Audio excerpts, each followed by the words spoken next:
Good evening, believers. How are you doing today? I am glad to be here with you for the Healing Hour Live.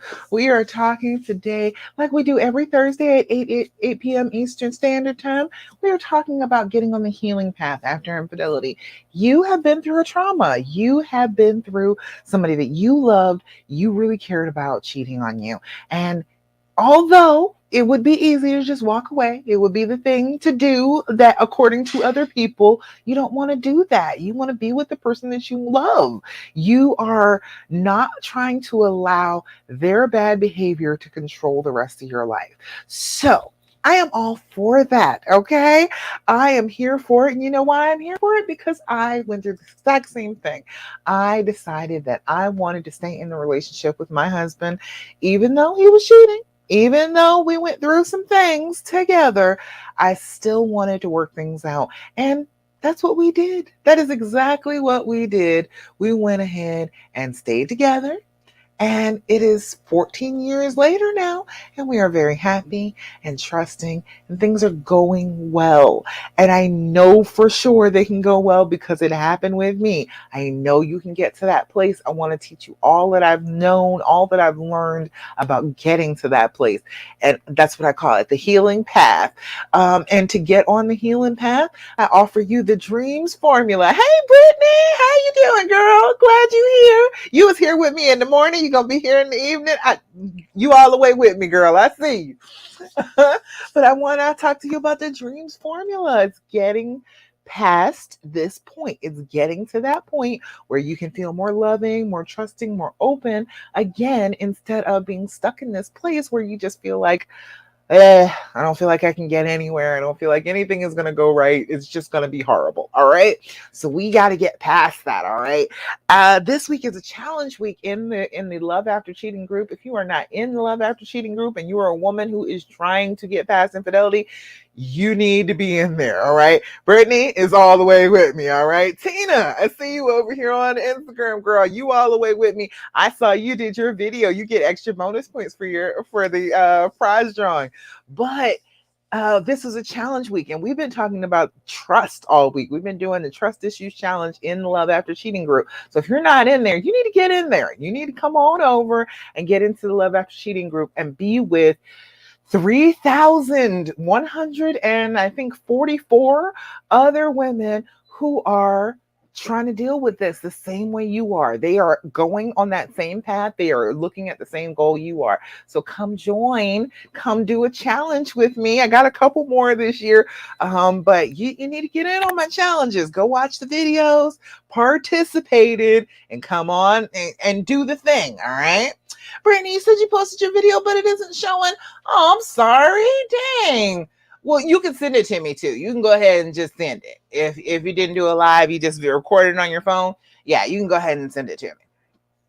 All right. I will give you credit. I will give you credit if you went ahead and did your video, your affirmation. For the trust issues challenge for the second day, we were turning our fearful thoughts into affirmations, turning it away from something we're running away from and turning it into something that we are going toward. Instead of, we want to focus our brain on what we want instead of what we fear. When that happens, when you don't do that, when you focus on what you fear, you draw it to you. Okay. When you focus away from that on the things that you want, that's what you draw to you. So, it's very important doing your affirmations, saying good things about yourself, saying good things about your relationship. It's going to help you. Okay. All right. Well, I am glad. I saw a couple people did their videos. Very brave. I love it. I love all the courageousness that comes through in these challenges. I give you a little bit to do and you go ahead and take it and run with it. So I love that. All right. So we're going to do what we normally do here. Talk a little bit about getting on the healing path. The first thing that I need you to do as you're healing, as you were trying to get past this trauma, is I need you to do your deep breathing and I need you to do your journaling. Have you been doing your deep breathing? Have you been doing your journaling? If you have not, I'm trying to tell you, you're doing yourself a disservice. You need to be doing at least these two practices because guess what? It's going to help you feel better. It's going to get you out of the rut of the anxiety and start to get you back on the path. Um, your deep breathing helps because this trauma is a physical thing. This is not just, oh, it broke your heart, oh, it hurt your head. It is all over your body. You are going to feel the effects of this trauma. So when you are doing your deep breathing, you are counteracting that effect. When you are in, hey there, the quiz, how you doing, girl? I see you over there on Instagram. But you need to be doing your deep breathing. When you do your deep breathing, you are telling your brain, I am in control here. I know that you want to take over because I have had a trauma and you want to do the automatic things to try and protect me. I fully understand that, brain, but I do not want you to do that. I do not want you to take over and try and remove me from the situation. This is a situation that I want. I want to be with this person. I want to love them. I want to be more open to them. That is what I'm doing. So when you take back control of your breathing, you are showing your brain what you want it to do. That's all of this. Everything that I'm going to tell you is exactly what you need to be doing, is telling your brain what you want it to do. Because your brain has some autopilot functions, but it will usually listen to you if you are persistent enough in telling it what you want. All right. So doing your deep breathing calms your body, brings your blood pressure down, brings your pulse down, gets your blood flowing the way it's supposed to be. When you're anxious, when you have had a trauma, you go into fight or flight mode, right? Everybody's been in that before. You want to fight, you want to run, and sometimes you want to freeze, okay? It changes the way your blood actually flows around your body. Most of the time, it's just covering everything, going all the way down to your toes, all the way up to the top of your head. But when you are anxious, it changes your blood flow. When you have been through a trauma, it changes that blood flow, makes your blood go to your arms and to your legs so that you can fight or you can run away real fast. All right. When we are doing the deep breathing, we are forcing our body to keep that regular blood flow. You can't just have that blood going to your arms and legs because you are controlling your breath. When this happens, you know how your breath gets a little short. You start to sip the air in, you're hyperventilating. That is what happens when your blood tries to change its course. So what we're doing is having those slow, steady, deep breaths in, slow, steady, deep breaths out, so that we can rearrange that blood flow and make it go the way it's supposed to. Okay. It's a whole bunch of physical reasons for it, but honestly, it just makes you feel better. What you call it? Deep breathing is good for all pain. It helps with all of it, a physical, mental, all of the pain that you can experience. It helps with that. So we're going to do our deep breathing real quick. We're going to do 3 times together, but I want you to be doing this 5 times a day. Okay. Need you to be doing that. Need you to be on that. All right, make sure I can see everything. All right, so what I want you to do is blow out. So you're going to deflate your lungs. You're going to inhale for a count of 4, hold that breath for a count of 7, and then you're going to blow out like you're blowing out birthday candles on a big old cake, trying to blow them all out in one breath so you can get your wish, okay? And then we'll repeat. And I will count you down, all right? So what we're going to do is blow out. Inhale through your nose, 2, 3, 4. Hold it. 2, 3, 4, 5, 6, 7. Blow out. 2, 3, 4, 5, 6, 7, 8. Again. Inhale. 2, 3, 4. Hold it. 2, 3, 4, 5, 6, 7. Blow out. 2, 3, 4, 5, 6, 7, 8. Last time. Inhale. 2, 3, 4. Hold it. 2, 3, 4, 5, 6, 7. Blow out. 2, 3, 4, 5, 6, 7, and 8. Beautiful, lovely. How does it feel to do the deep breathing? How does it feel on the inside when you do the deep breathing? You should feel lots of different things should happen because you are regulating your breath, you are regulating your blood flow. It should bring your pulse down a little bit so it's not pounding out of your ears or pounding out of your chest anymore. It should bring that blood flow back up to your brain. So you may have a little bit of lightheadedness, you may have a little bit of fuzziness because when you're in fight or flight mode, blood drains from your brain and goes to your arms and legs. That's how I know that your memory, you think your memory is great when you're feeling like that. Your memory is terrible when you're feeling like that because all that blood is drained away from your brain. There's all sorts of things it could be. It could be expanding your chest. It could be the fact that when you exhale, you are letting down your shoulders.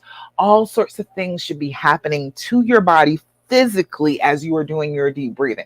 So I want you to be doing that 5 times a day. Trust me, you need to be doing it. Okay. What will happen is your anxiety is way up here. It's over your head. You can't even get a handle on it.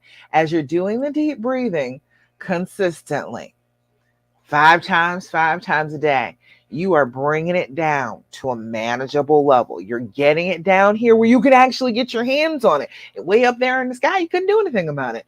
When you bring it back down every single day, you are working on it, pushing it back down to a reasonable level. Then when you have triggers, when you have little spikes and you have those moments where you feel some kind of way, it's a spike down here. It's not a spike way in the stratosphere, okay? So that is an excellent reason to be doing your deep breathing, just to maintain it so that you're not feeling like every single time you get triggered, it's like the end of the world because you went from maybe about a, you were hanging out down here at a 3 anxiety, and okay, it spiked and it went up to maybe 6 instead of staying at a 6 or a 7 and it spikes and it goes all the way up to a 10. Does that make sense? You all let me know. Just the math. The math is mathing on that, okay? I want you to be paying attention to this and doing this regularly. Set your clock, okay? First thing when you wake up, before you go to bed, and like 3 other times during the day, do your deep breathing. It's going to help you. All right. Second thing is doing your journaling. Have you been doing your journaling? Have you? I get on you. I journal every single solitary day, just about. Every now and again, I'll forget. But I have been writing things down today, even though I've been running all day. I still was writing stuff down today. You got to do your journaling. You got to do that. What that does is help you. Hey, Allie. What that does is help you start to get a handle on how you're feeling and what's going on. All right. You are going to write down your date, your time, and your level of anxiety at the top of every page. Okay. The date and the time, you use that so that you can look back at the data and be able to say, every beginning of the month, I have more anxiety. Every day at 8:19 p.m., I'm having more anxiety. You will know these things because you're writing them down in your journal, okay? You are dating and timing it and showing yourself the patterns. You'll be able to see them because you can just look at the pages, all right? Then there is doing your anxiety level. Your anxiety level 0 to 10. 0 is no anxiety whatsoever. All is right with the world. 10 is a loss of control. 10 is I want to rip my hair out, tear my clothes off, run screaming down the street naked. That is a 10. If you are not at that point, if you are not at a loss of control, you are not at a 10. Isn't that lovely to know? Even as bad as you have felt before, it was not quite a 10 if you weren't tearing your hair out, ready to run down the street screaming, right? Okay, so usually if you're at a 10, you're not going to be able to journal. You are so worked up, so upset that you can't focus, you can't control yourself enough to be able to write. But at a 0, you need to be writing those down. You need to be writing those gold days down. At a 0, I am okay. I was able to go ahead and go about my day, and I didn't think about it all the time, and I wasn't calling him all the time. I wasn't worried about what he was doing all the time. That is a good day. Write those down, okay? You will have them there. Lori gave me the idea of putting a gold star on those days. On those really good days, put a gold star at the top of them. Because guess what? You'll be able to just flip through your journal and be like, oh, hey, I have had actually some pretty good days here. I know it seems like, this is a very traumatic situation. There's a lot going on. I'm really stressed out, but I have had some really good days anyway, in spite of that. And that's a good thing. You need to know that because the trauma will try and tell you nothing good ever happens. And you're just sad and pitiful and you're just miserable in life and nothing good will ever happen to you ever again. I know it will say that. It said it to me, but guess what? It's lying. The trauma that is affecting your brain is making your brain say those things to you, and they are not true. All right. All right. So the next thing, do your deep breathing, do your journaling. Next thing, and that is another thing that you can control, you have control over, that you can do every day that will start to help you, is to be grateful. So that's why I do Thirsty Thursday. I always want to hear good stuff that's happening to you. All right. And you need to be focusing on the good stuff that's happening to you. You need to be focusing on having your life and doing those good things and reveling in them whenever you have them, because the same way you revel in the terrible things, the same way you wallow in it, the same way you wrap yourself up in it like a blanket, you need to be doing that for the good stuff. That will start to help you get past the trauma, get over this. Instead of wallowing in the terrible, you are looking towards the good and welcoming it and embracing it and wrapping yourself in it so that it can help you along to the next stage. All right. So we got good stuff for Thirsty Thursday. Tina, I see you. You up here for Thirsty Thursday. All right. Tina said he didn't know I was working on myself since being in this group. I told him last week that I'm trying to work on me for the sake of our relationship. And if he wanted to, then he needs to truly try it or decide to let it go. So this week, I have mainly been very supportive of him and ignoring all the triggers. I gave him lots of tight hugs and just out of the blue, mainly because I just needed it. And he hugs back and says, "What's that for?" But by doing this, I notice that he's hugging me more and wants to cuddle with me again. See, you do. All you got to do is take control of your part. That's all you need to do. I promise you, you were worried about him. You were like, oh, well, he needs to make a decision. He needs to do what he needs to do. It didn't matter at all. You started changing what you did. He started changing what he did. Isn't that beautiful? It says, but by doing this, I notice he's hugging me more and wants to cuddle with me again. He tells me to be safe driving to work, which is something I didn't realize he had stopped saying until he said it to me this morning, and that he loves me. See? Tina, you've been out here working on your trust issues this week too. So you have been doing, and that's all it takes. Don't worry about his part. I promise you, you don't need to worry about his part at all. All you need to do is worry about your own. Do what you need to do to be the loving, happy, wonderful woman that you are. And I promise he'll catch up. Okay? That's all you need to do. Dana, you say me, you know what I'm talking about. That's all you need to do in the whole wide world. People always, and every group that I've been in, every book that I was reading was always about, oh, well, they have to do X, Y, and Z to make you feel better. That seems so stupid to me. I guess maybe I'm a feminist and I believe that we should have what we want. I think that we should have families if we want. I believe we should have careers if we want. We should have what we really want in life. And it struck me as dumb that we are supposed to wait on the person that messed this all up.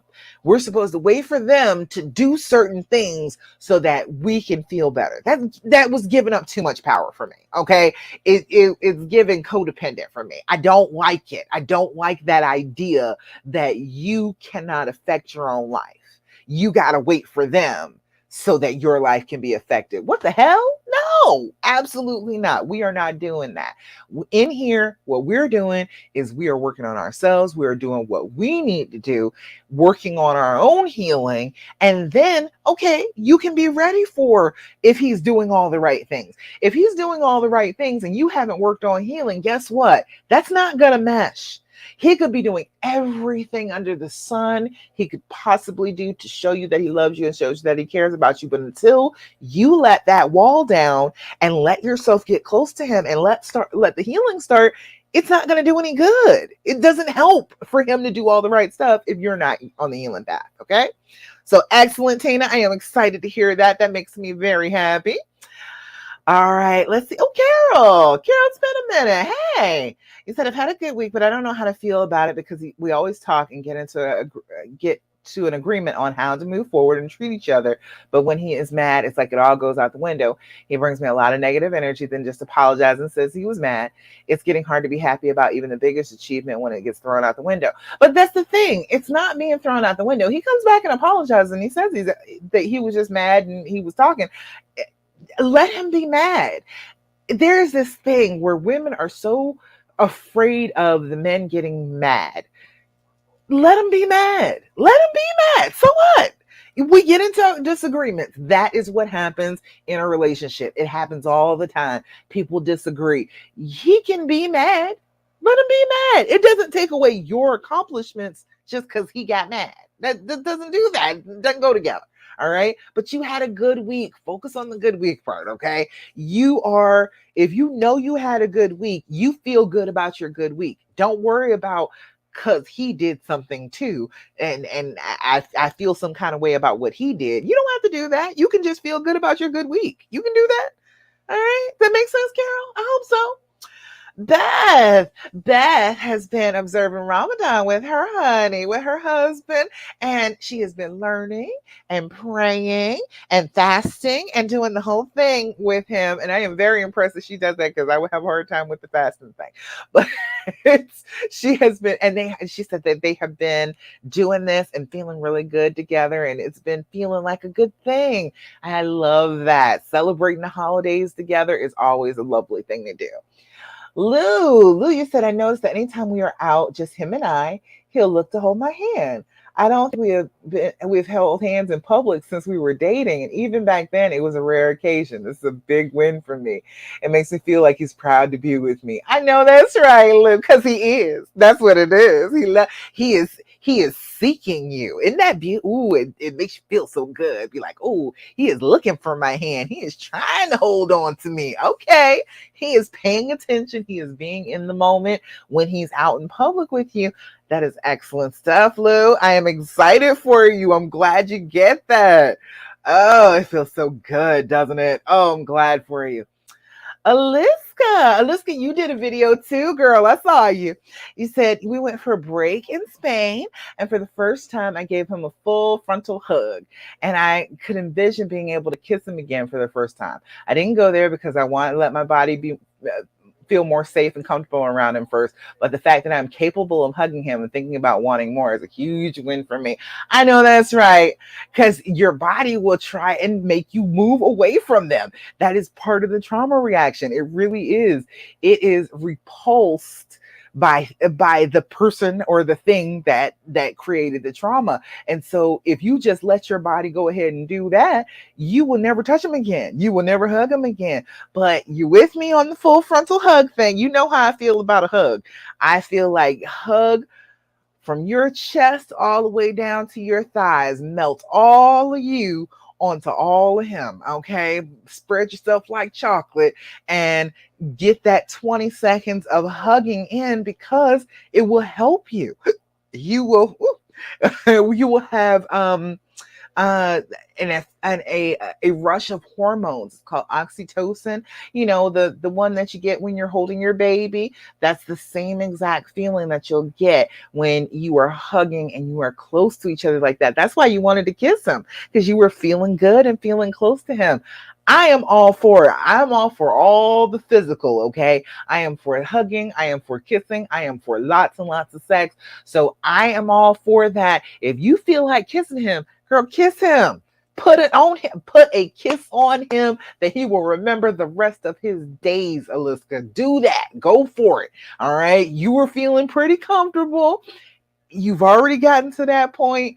Try and step it up next time. All right. Because I feel like you get that hug thing going. I'm trying to tell you, 20 seconds of hugging, 10 seconds of kissing, it creates all types of good hormones in your brain. And all of a sudden, you're not looking at him like the perpetrator anymore. You are looking at him like he's somebody you love because he is. He had that effect on your brain before. He can continue to have that effect. It really does work, okay? All right, Aliska, I'm glad to hear that. Got so much good stuff for the Thirsty Thursday. Thank you all so much for giving me good news to share. I love to share the good news. I love to shout you all out and pat you on the back and clap for the wonderful things that are happening for you. It's good stuff. Appreciate the good.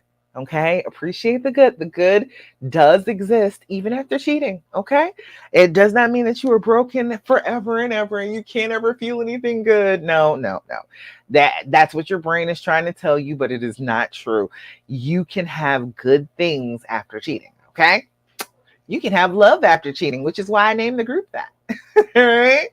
Oh, and one more thing that's within your control, something that you can do to help yourself. Allie has got these cards. She said they are wonderful. It's a great thing. It's the And deck. The Healing Edition deck from the skindeep.com. Show you up there. The And a healing edition from the skindeep.com. I'm trying to tell you great questions. You want to ask him questions about the cheating, right? Your brain is screaming at you to get as much information as you possibly can. And I know that it seems like you have to have all the answers to those questions, but that is another trick of your brain. Your brain is trying to fool you into getting a whole bunch of ammunition to use against you. It is not trying to heal. Okay. I know that's what you think. I know that's what it is when you're in the midst of, I got to ask these questions. I have to know these things to be able to heal. I know that's what your brain is telling you, but it is lying. It is telling you that in order to have ammunition against him. It is trying to find out all of the details that it can possibly find out so that when you want to go back to him, when you want to have the relationship work out again, your brain will just randomly start flinging those details at your head, okay? It will just automatically start being like, oh, but this is the position that they were in when they had sex. And this is what he said to her. And this is how long it lasted. It will do that to you just to keep you away from him, to keep the wall in place. So the questions, I know you want to ask them. I know you do, but it will not help you. It will just make you feel worse. It will just keep leading you down further and further down a spiral. So instead of asking those questions, let's ask some questions that will get you a little closer, right? You have control over that. If you can ask some questions that'll make you feel closer to them that don't have to do with the cheating, you'll feel closer. They'll feel closer. They'll start letting their wall down because if you got a wall up, they're got a wall up. You'll be able to let your wall down and then you can connect a little bit. And that's what you want, right? You want the intimacy back. You want to be able to reconnect. That's a good way to do it. So let's see. What's one experience you're glad that I had and why? What is one experience that you are glad I had and why? That is a really good question. I'm going to have to ask my honey that. Can I think of a good answer for that? An experience that I'm glad that he has had. Oh man, there's lots of experiences I'm glad he's had. I'm glad that he got the experience of, somebody like buying him presents and, trying to do the birthday thing for him. He didn't have that. He did everything for everybody else's birthday, but people didn't do that for him. And so like when I met him, turning like 31, when I first met him, I did all of that. I bought him presents, I had balloons, I had cake, I had all of that stuff. And he was just amazed. So yeah, that's one experience I'm glad that he had. So that's a really good question. What's one experience you're glad that I had? All right. You can ask that, or you can get him to ask you that. Ooh, let's see. I don't like that one. Nope. Not asking that one. We'll come back to that one later. How do we succeed together? And what does that mean to you? That's an interesting question. That's a little thought provoking. How do we succeed together? And what does that mean to you? How do we succeed together? And what does that mean to you? I like that one. That's a good one. All right. And one more. It came up again. All right, fine, I'll ask it, but I don't like this question. All right, I really don't like this one because it sounds like a setup. All right, but if you're having good days, you're having good times together, you may be able to slide this question in without it sounding like an accusation. But I don't like this one. Why are you in the relationship? You tell me. Is that gonna go over well? Is that gonna be a good conversation to have? I'll give you another one. Don't like that one. I feel like that's an argument in the making. Um, what's the hardest thing for you about our relationship? I like that better. All right. What's the hardest thing for you about our relationship? And if you want to ask these questions, don't be judgy about them. Just listen to the answers and run with it. All right. All right.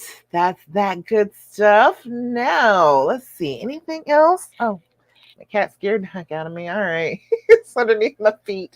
All right. Let's see. Anything else going on here? All right. So I got questions now. So, if you have not been in the Trust Issues Challenge, you need to come on and join that. Okay. Let me just say before I answer any other questions, you need to come join my Love After Cheating group and be in the Trust Issues Challenge. The Trust Issues Challenge has just been working a little bit every day on the trust and the issues around it, the things that make it harder to trust, the things that make it more difficult for you to even see your way to trusting again. We've been working on those, talking about those. Tomorrow is the last day of the actual challenge, but we're going to have a bonus day on Saturday. And then we got a prize drawn on Sunday. And got Amazon gift cards. We got journals. You can pick one of my journals off my desk back here. Look, self-care planner. You can pick one of my journals, and there's a whole bunch of other prizes. There's other stuff too. So come on and join and get in on the Trust Issues Challenge. Work on your trust issues. It's just like every other thing. If you work on it, you can get better. If you are exercising that muscle, guess what? You can get better. You can get stronger. All right. Look what she said. Lamont's mad. He's mad. What's he mad about? Tom, calm down. Everything's gonna be lovely. Did you make him mad? What did you do? You're sick, aren't you? What could you done to make him mad? Yeah, haven't even been together today. Good gracious. Oh, are you sure he's mad? Because that's the thing. Sometimes we think they're mad and we're just assuming that they're mad because we feel like they feel some kind of way. So is he really mad? Let me know. All right, let's see. If you haven't signed up for the Trust Issues Challenge, make sure you do that too. Register for it so that I have your email so that you can win prizes. If you don't have your email, I can't send you prizes. All right. All right, let's see. So I ask questions. I always ask the night before. Wednesday nights, I always ask, what you want to talk to me about in the Healing Hour Live? And I got questions. I have questions from Rachel and from Diane up here. All right. So Rachel asked a good one. Rachel said, what about recovering intimacy after cheating? Oh, girl. Yes, yes, yes. I am of the go for it school of knowledge. I feel like your brain is going to keep on trying to tell you, no, you shouldn't be close to them. No, you don't like it. But when you get back into having sex with the person that you really are interested in, you remember why it is that you did want to have sex with them in the first place. Okay. So, if it was always horrible, I'm sorry. I don't know exactly how to help you on that. But most of the time it wasn't bad before the cheating, right? It wasn't a bad sexual relationship before the cheating. You could maybe have done it more. You could have maybe been more adventurous or whatever, but it wasn't bad beforehand. So you got to get back into that state of mind where you were anticipating being intimate with each other. And so I say, like, in order to get back to that, you need to start thinking about sex all day long.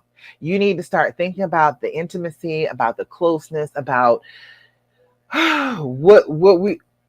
Oh, you saying you asked the questions and he got mad?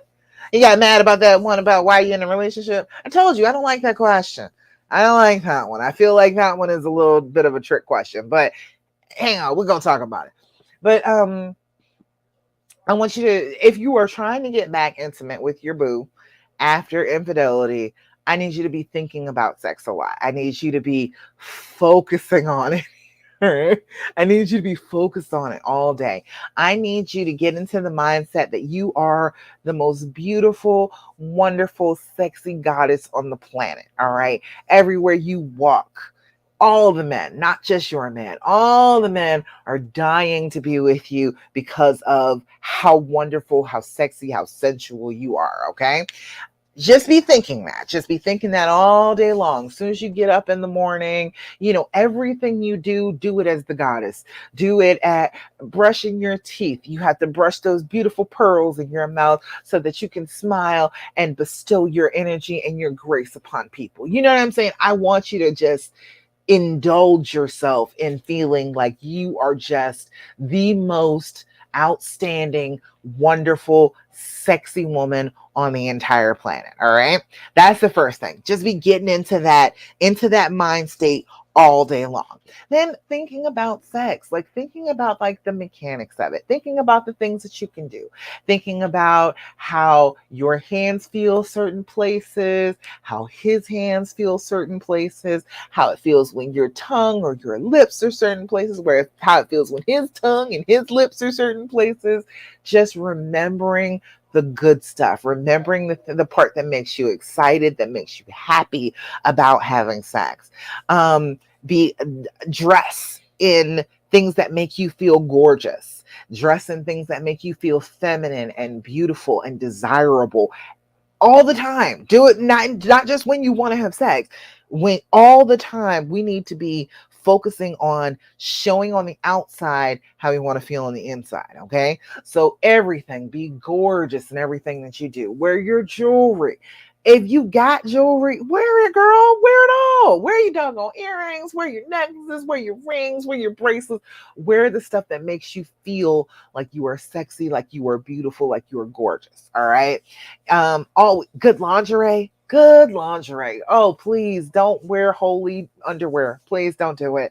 You're not going to feel like you're sexy. You're not going to feel like being intimate if your intimates aren't looking good. All right. So go buy yourself some stuff. Go buy yourself some brand new pretty panties, some pretty bras. Make sure that even when you take that gorgeous dress off of your gorgeous body, you got some gorgeous underwear to set it off a little bit more. Um, all the way down to your shoes. Think about the shoes that make you feel like you are sexy, that you are beautiful. Um, that's like sensory, like looking at you. Then things like your sense of smell, got to engage that. Um, when I was young, I was fascinated with like love and love potions and stuff like that. And I found out like most love potions have the scent of cinnamon in them because cinnamon draws people right in. It smells like baked goods. When you put that cinnamon on your warm body and that smell just flows through the air, it just gets people. It just does. That's why like a lot of the ones that their love potions have cinnamon in them, cinnamon like roses in them, because those are things that draw people to you. Um, Put a little bit on your pulse points. Make sure that you got your perfume on your pulse points behind your ear, making sure you touch yourself like you are the goddess. Okay, you are anointing yourself. You are not just putting on perfume. Okay, you are anointing the body, the vessel of the goddess. You are just touching your neck, your wrists. You can do this inner part of your arm. You can do your ankles, and your scent will stay all day long. My mother used to do that. My mother used to put her fragrance on her ankles, and so all day long, wherever she went, because it didn't get rubbed off, and so all day long, wherever she went, she still smelled like her perfume, like all day long. And people would be like, "How do you smell like that after a whole day at work?" And it was because she had put it on her ankles and just anointed herself, rubbed herself down with lotion. Rub yourself down with lotion. Do things that feel good. Touch yourself. You are the goddess. Anoint the whole thing. Put lotion, smells good, all of that stuff. And Make sure that you're getting ready for having sex. Make sure that you pamper yourself. Do your hot shower, your hot bath, your bubbles, your bath bomb, whatever it is that you use, your oils, whatever it is you use. I don't care. Um, Scrub yourself down so that you're nice and soft, so that you like the feel of your own soft skin. Okay. Change your sheets. Change your sheets. Lay down some fragrance, some scent on your sheets and underneath your sheets, so that when you're in bed, you are reminded of that good smell, that closeness, that love and feeling. All right. Um, get yourself some really good sheets. How about that? That's another thing. That's another thing. It's all sensory with sex after infidelity. You have to bring your brain into it, because your brain will try and stay out of it. Your brain will try and back off and keep away from the situation, and it's like, well, fine, if you want to use your body, all right, fine. But if you engage your senses, things that you can see, touch, taste, smell, hear, and make them all pleasant and conducive to the idea that you are going to have a fun, happy, vigorous, intimate time with your mate. If you do that, those smells, those touches, those tastes will bring you right back to being with them every single time. And so then you have created this environment where you can be close, you can let down those walls. And then later on, if you wear that dress again, or you wear that lingerie again, even if you don't have any intention on doing anything with them, it will remind you, it will get you back to that place, instead of worrying about what they did. Well, how was it with them? Did they do this position? Did they do this, that, or the other? You won't be thinking about that. You will be thinking about all of the sensory input that you put in for your own intimacy. Does that make sense? I didn't talk about that for a minute now. Does that make sense? Does that seem like a good thing to do? Um, that's the way I handle it. I am very much I love sex. I do. Ali said facts, vanilla extract on the light bulb, just a dab. That girl, yes, there you go. There you go. You're on it. I can't wear artificial fragrances. I am deathly allergic. Okay. So I only wear essential oils. So I have mixed up my own blend of essential oil. It's got blue lotus, orange, rose, uh what else? Cinnamon, and something else. It's five things. But I'm trying to, that's like my signature fragrance. I smell like that everywhere you go, and be like, oh, hey, Dasha's here. You know what I'm saying? But that scent also puts me into a sensual state of mind. That smell, the smell of the cinnamon on my skin, that warmth, puts me into that frame of mind that I am the most beautiful, sexy goddess on the whole planet. And of course, I should be using this body for some intimate time. Of course I should. I am here, aren't I? I am on this planet. I should be using it for that. All right. So, you got to get yourself into that mind state. Brittany, you with me on that? All right, good, good, good. You feeling me on this? Because I get kind of wrapped up in it, but it's good stuff to pamper yourself and feel good. And then you're comfortable. Then your body is feeling good. And you have been telling yourself all day that this wonderful, beautiful body of yours is going to be used for something wonderful and beautiful later on. You'll be with it. You'll be like, oh, of course. Of course, that's what I'm using this body for. Of course, he is the most lucky man on the entire planet to be able to be cuddled up with this all night long, and just feel that way about yourself. Does that make sense? I hope that makes sense. I just, girl, I am all for having as much sex as you possibly can. I feel like it's good stuff, especially if you are hurting. That's a good way to start healing. You get those hormones flowing. You are going back to when you were first attracted to them and your hormones started flowing good and theirs started flowing with yours. It gets you back into that place, and then your mind can get back into that place. And then you don't feel like you want to be so isolated. You don't want to pull away. You want to be close. Because after you get close like that and you're melted together and you were doing the thing and feeling all good, you're going to want to do it again. So, that's my advice about that, about getting back with the intimacy after that. All right. So, Rachel, I hope you enjoy that. That's my idea. You got to be careful of what you're telling yourself. A lot of the trauma after infidelity is telling yourself terrible things about yourself. It's telling you, oh, I'm miserable, I am terrible, I'm not enough, I'm ugly, I'm fat, I'm this and that and the other thing. I know that he doesn't want to be with me, he's not attracted to me. Let me tell you something. First of all, men like soft women's bodies. It does not matter if you are skinny. It doesn't matter what you look like. They just want a soft, warm body to be next to theirs. And especially the person that they love and that body that's so familiar to them. So run with it. Use it against them. Hell, jump them. Jump right on him. Go ahead. Attack him like a wild animal. Go for it. I bet you he'll like it. I bet you he won't say no. Oh, don't be listening to me and getting the assault charge, okay? You say, yeah, he is. I know that's right. Yes, he is. He is lucky, ain't he? Oh, he is excited about just soft, warm female all over him. And if you soft, warm female and enthusiastic, oh, let me say that. Some enthusiasm. Oh, I'm trying to tell you. That was the one thing. I used to read books about sex, okay? Way younger than I should have. But one of the first books that I ever had was I think the entire book was actually about giving oral sex.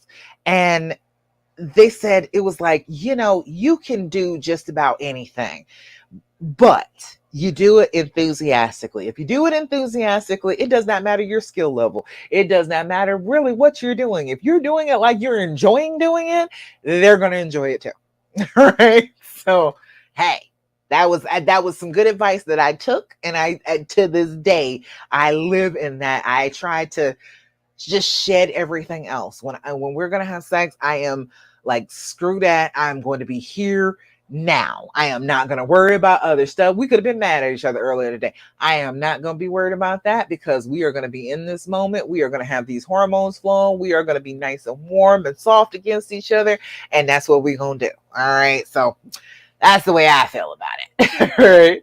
Brittany, you say you're done feeling that way. I am sexy and he wants me. That's what I'm saying. Going to use my advice. I know that's right, Brittany. Go for it. That's what I'm saying. I want you to feel good about you. You should feel good about yourself. Just because he cheated, that didn't take anything away from your sexiness. That was just a little bit of greed on his part. But you are still the goddess. You are still the queen. There is nothing that takes that from you. It does not do it.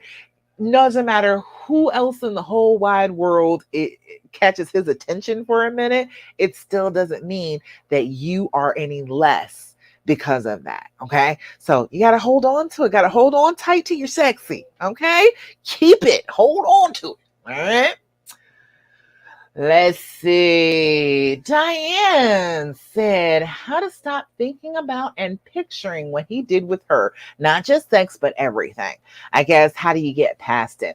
Oh, that's a good question, Diane. I know that sucks. That's a hard one. Well, during the sex, as we were just talking about sex, during the sex, focus on your breathing. That is one of those things that will bring your attention back to the moment. And you can do that actually for everything too, is focusing on your deep breathing.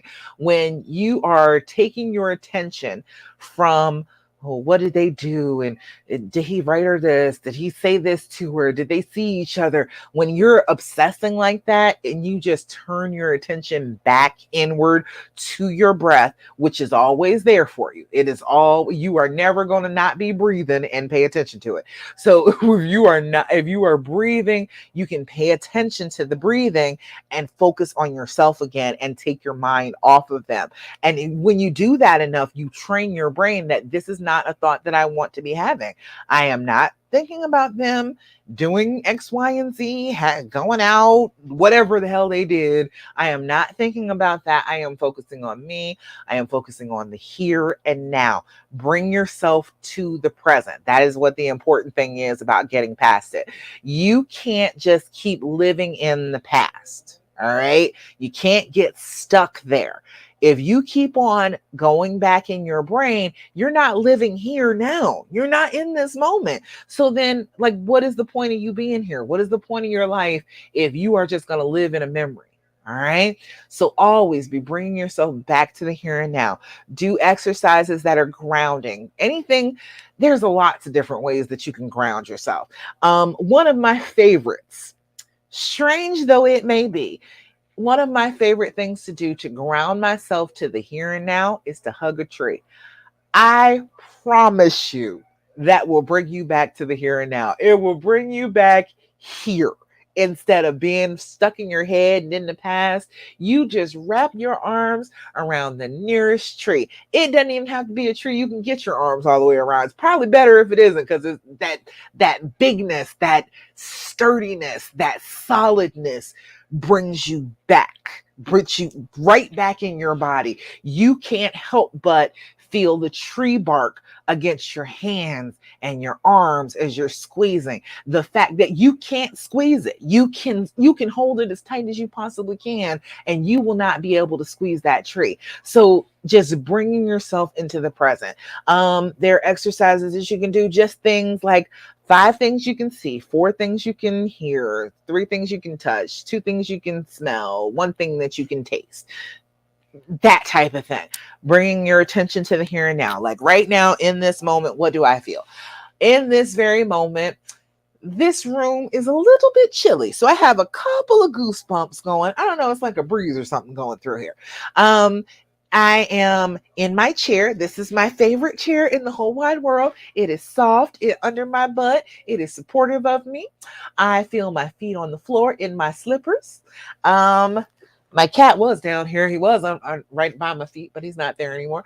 I feel the warmth from my ring light is on my face. I can see that it's shining on me.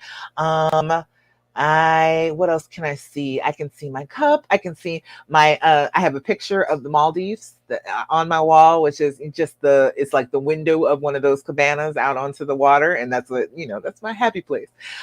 Let's see, what else? I can hear my husband in the other room, and he is playing basketball on his video game. Let's see. I can feel the sparkles from my lipstick. I don't like it very much, but it's sparkly and it's pretty, so I work with it. I can feel congestion because the doggone pollen is acting up.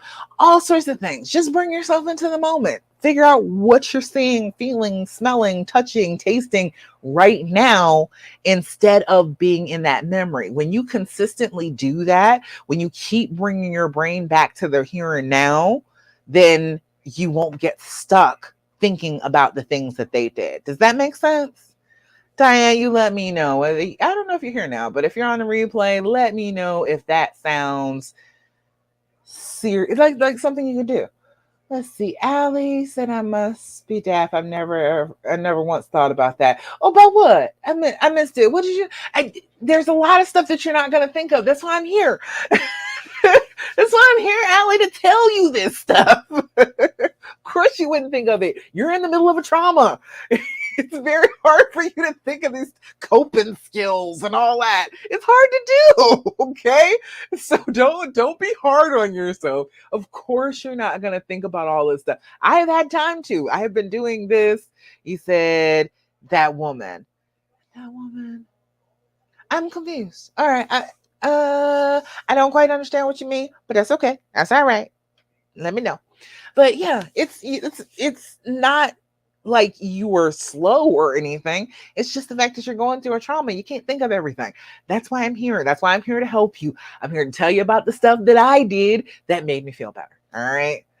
LaQuisha, you said he's mad. He's mad about the question about the I asked you that.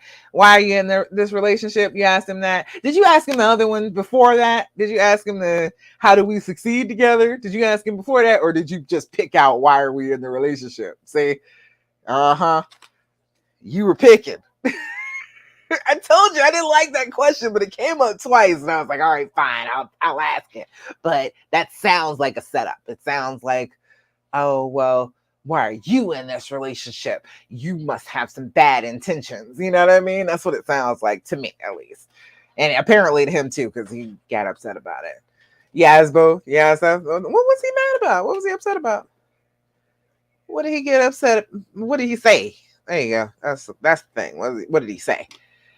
I always ask that because people you were talking about thinking about what they may have done. Oh, okay, yeah. Okay, that was the question from Diane about what they were thinking about what they had done. You hadn't been thinking about it. Shoot, that's excellent. I'm happy for you if you hadn't been thinking about it. But your brain is only trying to throw all the ammunition at you it possibly can for you to back away. It's like you should stay behind your wall because this might have happened with them. Because you say you know how blunt I am. Oh, so that's what happened. Okay. I think a lot of the time we think that they're mad. We've got to start paying more attention to what they actually say. In the midst of the trauma, you will try to say, like, you will try and interpret what they say instead of hearing what they say. Your feelings will feel some kind of way about it and assume things about what they're saying. And that's, what is it? Facts not in evidence, as they say in court. You got to actually pay attention to the words that they say in order to figure out how they're actually feeling. Because you may be completely wrong about the whole mad thing. That happens all the time. You can assume that they're mad, assume that they have an attitude because of the way you feel about what they said, but you got to pay attention to the words. Don't pay attention to tone or anything. Pay attention to actually what they said. If you need to, write it down immediately and like actually look at the words and pay attention to what they actually mean. Because your brain will start telling you that they mean something completely different, completely separate from reality all the time, especially in the midst of this drama. He said, I asked how we can succeed together. He paused. And I was like, why are you in a relationship? See, you asked too fast. You can't ask them all at the same time. It's a conversation. Don't ask one question on top of the other. If he wasn't able to answer the first one, that might have got him frustrated. Men have very one-track minds. If you can catch them at the moment where they're feeling like answering questions, that's great. But don't overwhelm them. If you ask more than one question at a time, they're not going to be able to comprehend. They can't keep up like we can. The men and women's brains are actually designed differently. We have the two hemispheres, we have the two halves, right? We have the emotional half and like the logical half. And then there's a middle part, it's called corpus callosum. It's the middle part that connects those two. Women, our corpus callosum is bigger and it has more connections. So we are able to think rationally about feelings at the same time. They're not as capable of doing that because those two halves of their brains are separated. And so if you get them at thinking about one thing and then you switch over and ask them another question, they'll be completely confused. It'll just throw them off. They won't answer either question because now you've just piled on and their brain doesn't work like that. They're not as quick as we are. They're just not. I'm sorry. I'm sorry to any guys that hear me say that, but yeah, y'all just not as quick as we are. You don't have as many connections in your brain to be able to rely on, if that makes sense. Okay, so you said okay. All right, so slow down. Do just one. You don't have to. I just give you three so that you can have a couple of good questions to ask. And I've been doing it in the videos like for the last couple months now, I think. But as you're going through it, just ask like one and see if that conversation will lead somewhere. That's the cool part about it. Because when you ask questions that are thought provoking, that aren't like, poking at them, like, why are you in this relationship? When you ask questions that are just thought provoking and make them think about things, and then they start talking, that leads to conversation. That's how it works. When you stimulate that part of their brain, you will invite them to talk a little bit more. So you got to pay attention when they're talking. So you got to give him a chance to talk, and he'll be okay. Right? That's probably why he got mad. He didn't even have a chance to answer. All right. Well, so we're at 9:05. Are there any other questions, comments, thoughts, complaints? Anything you're just like, please answer this question for me today, coach. I need you. Let me know. Let me see. I answered that. All right. Any questions over here? Nope, no questions over there. All right. So let me just tell you, if you want to get in contact with me, I always want to hear from you. I do. I always want to hear about what's going on with you. I want to hear about what's happening. I want to be able to help you. So always get in contact with me. Okay, good. I'm going to work on that. All right. So always get in contact with me. DM me on Instagram. Message me on my Love Coach Dasha page. Just like I do, send me a message. It just says, I think it says get started when you first do it. Just click the get started one and just go ahead and tell me whatever it is you got to tell me. I'm here. I'll read it.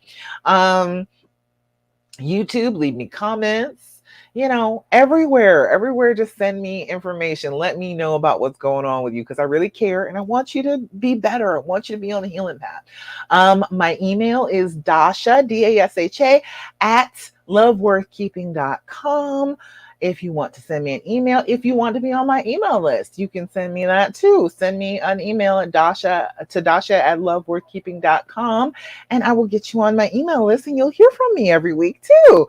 I'm trying to think of like all the ways that we can reach out. I'm trying to do all the social media.